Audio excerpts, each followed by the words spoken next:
we're paying to put on an event that brings people here to play golf. College tournament teams, okay? Oh, okay.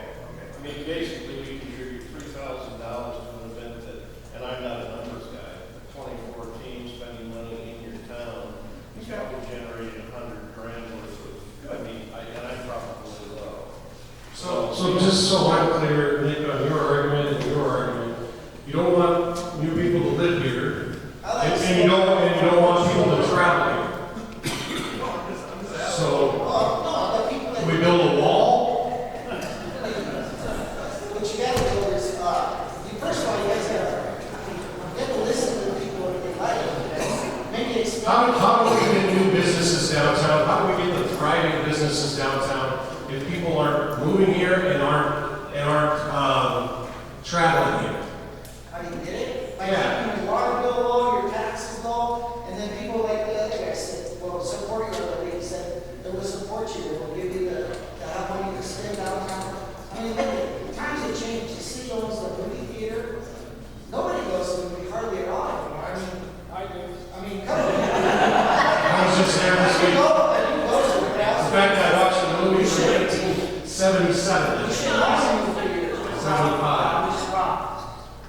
Okay. Why do we want to You want to, all of the points you brought up about, when lower water rates, lower this, lower that, we didn't have those things downtown that we have now. And we are improving this community. And the fact of the matter is inflation hurts. I don't want to pay more in property taxes either. I was not pleased when I saw the valuation of my house, but as Rob said, the levy that the city instituted in this fiscal year went down. We don't have enough housing in this community for the supply and demand. That's why rental properties are getting the rates, the rental properties are getting the monthly rents that they're getting.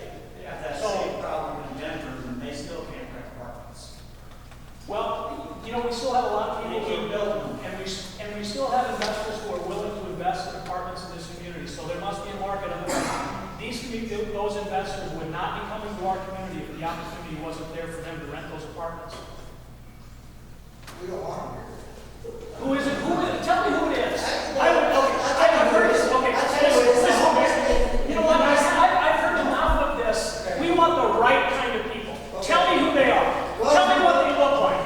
And who's going to make the decision on who the right people are. Wells Bunny calls me all the time looking, hey Nick, do you have any places? Sure do. Finally got to the point I don't, not for you guys. They come in, they hire the people in the homeless shelters who said, you're talking about the homeless issue we got going on? Half of them are coming here, and half of them are going to be traveling down the bike trail we got that's coming down, which I support the bike trail. I like the bike trail, I think it's good. But I think you're going to have an issue with a lot of homeless people now because they got a way to get here. But to get back to it, I've got people that come in, well, say, great, this and that, okay, you guys, you're good people, I want to support the community, this and that. And the people that come here, they come in, they put poop on the wall, they freaking bring bugs in, they bring half of the homeless shelter. And this is Wells Broker calling me, and telling me these guys are great people that freaking, so that's who it is. Like I said, the Kent people pay me on time, they're clean, they're good people. I don't have an issue with it. I don't have an issue with it. And tell Wells not to call me. I did. Yeah, take your complaints to them. Well, I've been mixing with 1358 Turnberry Avenue. I'm not up here to defend my son. Court's in session. But I'm glad he's there. Well, I've heard 1,000 times Lamar's was in a position where, because of Wells, we've all benefited. And there's some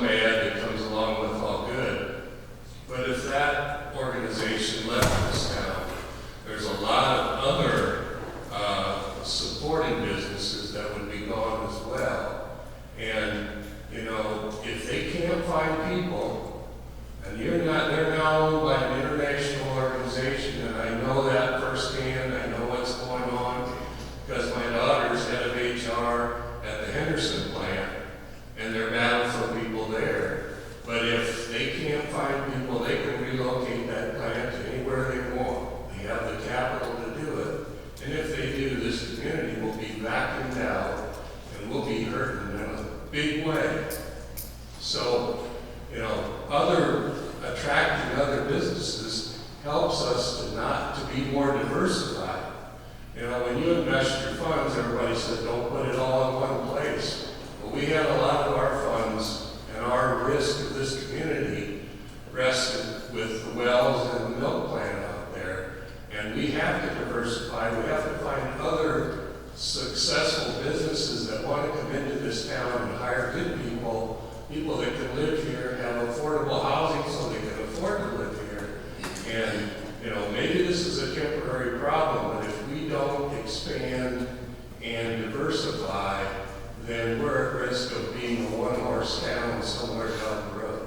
That's my opinion. That's the first time, believe it or not, I've heard my dad's opinion on anything. So. I'm a senior citizen. And Can you speak to taxes going up, water bills going up, everything's going up. Medication is out of the world. Anything you got in savings, you're going to the hospital. Come.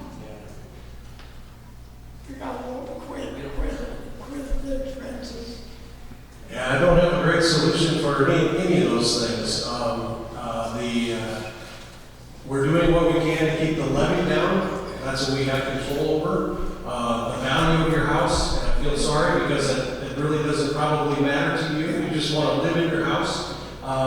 Continues to skyrocket because the demand for those houses is still so high. So, unfortunately, I feel for you. You give somebody like down Urbanville 7 years tax break, and what do they get? $1,000, $1,500 a month rent. I'm a senior citizen, I can't do that. Yeah, that's a. What do you steep do? number. What do I do? Yeah, I don't know. Get some housing that's affordable. Yeah.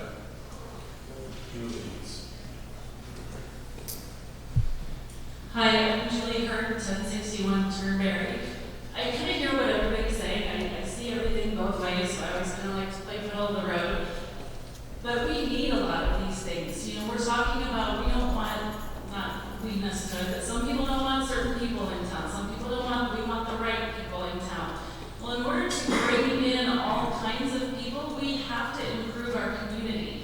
We need a good fire station. We need a good police department. We need a good school. I can tell you as a realtor in town, and I'm sure every other realtor here in the room will agree with me, when we have clients that come here to look at our town, and I've done a ton of community tours for businesses in town, they will look at our community and they will look at communities to the north. Who has a better school? Who has a prettier school? Who has a bigger school? Who has, you know, better housing, more options, more of this, that, and the other thing? They will pick north over Mars 9 out of 10 times because of those things. So if we don't continue to improve our community, we won't get the kinds of people that you think should be here. And that means increased housing. We've got the developments. We need the builders here to build. They used to build here during COVID. There aren't as many houses going up right now. I have lists and lists of clients that want to buy homes. How many houses are for sale in this community? Whoa, you're testing me. Under 20? 20, 21. Yeah, right around 20 active listings. On That just means two Zillow, lots. on Zillow it's 12. I know not everybody uses Zillow, but. Right. Well, basically, everybody does use those, but that's a floating number. Right. You need to understand, once a house goes pending, once a house, you know, so it's a floating number, but I'd say right now it's about 20. And how long do they stay on the market? Well, it depends, I mean. Depends on the house, depends on the price range, depends on the people that are here to buy them. So it, you know, a lot of that goes into it. The 20 listings would just be active homes, not lots or commercial development, things like that. Thank you.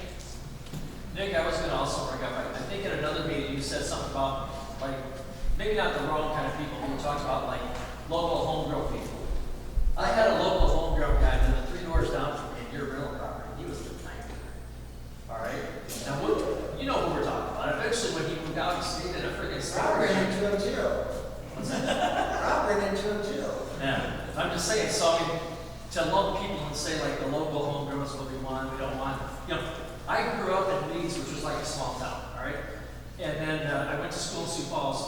before it moved way back in the 80s, came back to Sioux City and said, I'm not raising my family in Sioux City. I came here to raise my family because there's no part of this town I can't walk day or night and not worry about it. And that's what I want to keep. Now, I don't mind having businesses downtown. I love having thriving businesses. I like having the quick start. There are things I like, urgent care. I'm not about to like sit here on the council if the voters let me have another opportunity and let this just get out of hand. I'm going to be the watchdog to make sure that if we grow in a smart way and we don't end up, because I work in court, I know that 2 or 3 people that are sitting down there, homeless people, that's not like they came into work, that's like a drug issue, these individuals are what they are. But I'm just telling you, I will keep on that. I'm not just for unchecked growth. Right. Ford Hall's 227 3rd Avenue Southwest. I'm going to take that as your. I want to know, who do you talk to about, Greg said, taking pride in launch. I do. Who do you talk about cleaning this town up? You got places, homes that have tires, you got garbage, you got everything. And the city doesn't do anything about it. Yeah, we do have a court enforcement officer sitting right here behind the camera. And so, in order, if you're wondering who to talk to, this is your guy right here. So if they're violating codes, he can address it. Now, our hands are tied a little bit in the timing of things. He can't go there and tomorrow it's fixed. There's a protocol, there's a legal protocol and steps that he has to do. And Luke is more than willing to do those steps, but it doesn't happen overnight. But if you drive around the Mars, you'll see houses that have garbage all over the place. And I don't like looking at that. I mean, if I was someone coming into the Mars, I mean, the only time I saw it got cleaned up so-so was when we had ice cream days. Boy, we had painted lines, we had everything in this town. But look, if you drive around the community, you will see these houses. And they're homeowners, they're rentals, everything. I have rental property. I try to make sure that our rentals are kept up. And I think everybody in this town. If you have a property, please call me, help it out. I go for walks in this community and sometimes get back home and fire an email to Luke and say, hey, this guy needs to mow his lawn. My goodness, it's up to my knees or whatever it is. But if they're property owners, can you really force them to clean up their yards instead of having stuff all over it? If it's garbage, things of that nature, yes. But if you don't like landscaping, I don't care how you get it. I get that. I know it's started me calling him. I call him when I see things and there's a Mary in the bathtub. Yeah. And the other thing I have a question is, okay, the garbage situation. Can we not have recycle every other week? Can we please have recycle maybe once a month? How many people in this building recycle every other week? I mean, I want somebody to take out the garbage because the garbage stinks. Every family is different there. Our family has 2 recycling bins and 1 garbage. So that has been an issue. Just go to garbage. Every citizen has the opportunity to call plans, and while you could reduce it to once a month, you can call them for extra pickup. So if you're great garbage, you want it once a week, they will accommodate you. They will accommodate you if you need extra pickups. What's that for? 4 feet. 4 feet, Yeah, yeah, 4 feet. it's like your green tub, but, I mean, vans has to be paid too, so I understand that part. I want to kind of talk about your ugly property situation. I would be glad to listen to any solution you have, because you need to think about this. This guy here lives 2 houses down from me. This is all fake, by the way. We don't live 2 houses. But his house is right, roof shot, siding's falling off, fence is falling down, limbs are in the backyard. This guy here keeps pristine property. If I complain about him, what's the gauge? What's the governing? What's the solution? Because if you have an ordinance that somehow says he has to maintain you can't have an ordinance that says you have to keep your house painted because this guy's complaining about my house being painted. So you have no standard really all you can do is lean on code. And I think what needs to be said is, and Kevin, Vanderbeck can vouch, if you have a barking dog next to you, it's gonna be a pain in your side for a long time because the process takes, you don't just walk up, knock on their door, and our officers say, hey, by the way, turn over your dog. That ain't our legal system.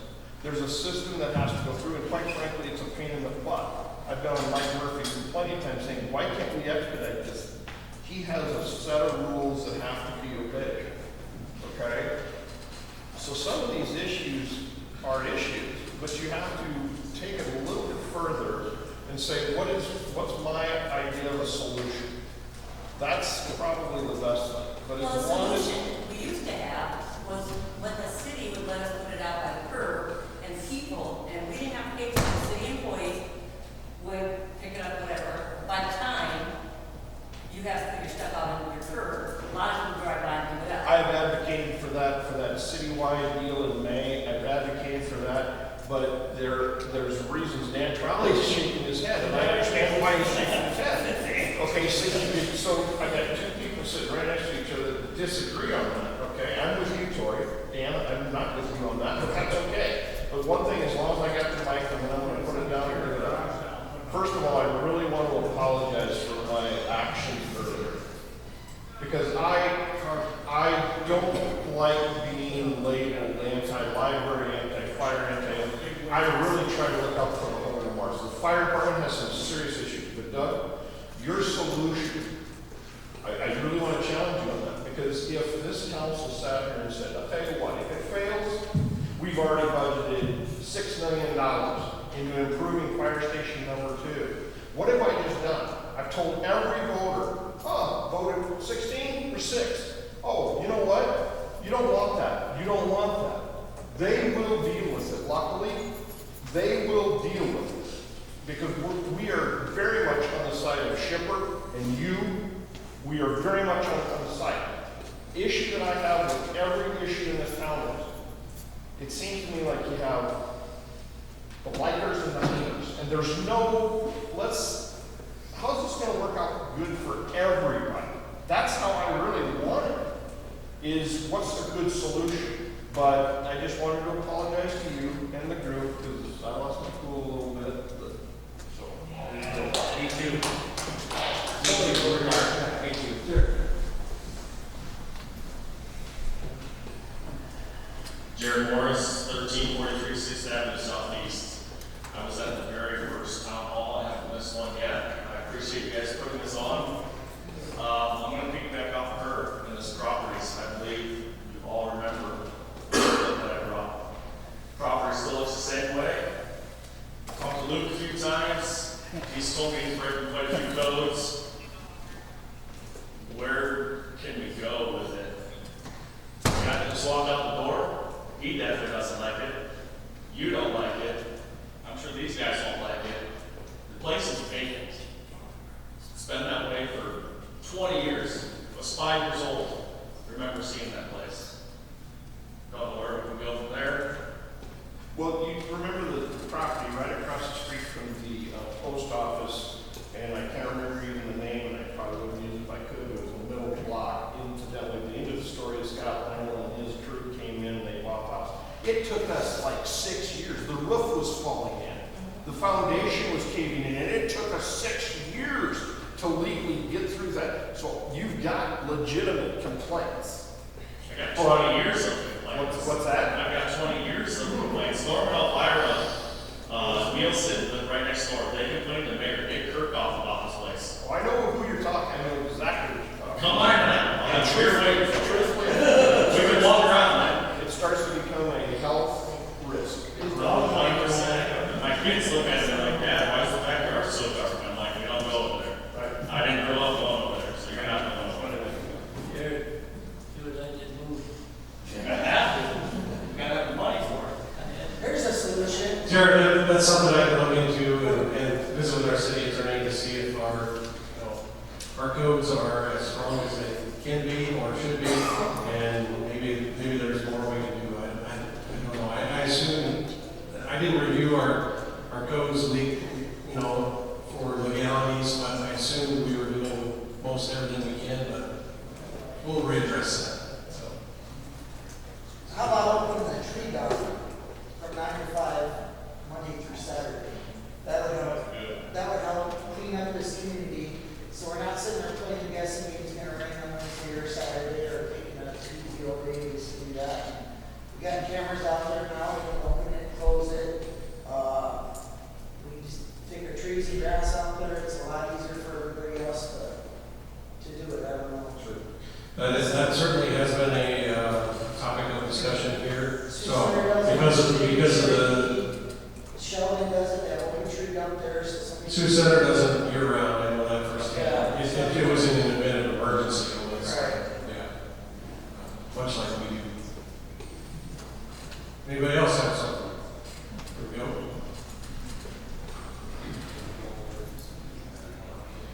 Taylor Hawk, 521 Second Avenue Southeast. I just wanted to say I appreciate you guys posting on social media about these events. I didn't know about the meetings until then.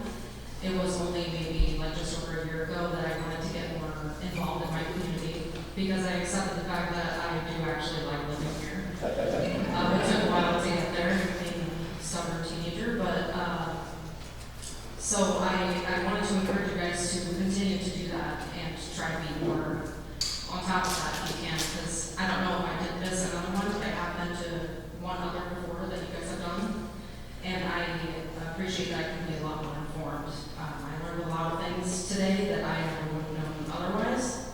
So I think that's really important, especially for other people my age and younger that want to invest in the community. So yes, I just wanted to say thank you and encourage you to do that more. Taylor, a few of us also have Facebook posts for our position. So if you follow mine or Brian's, we'll share those. Yeah, thank you. We have been trying to do these quarterly.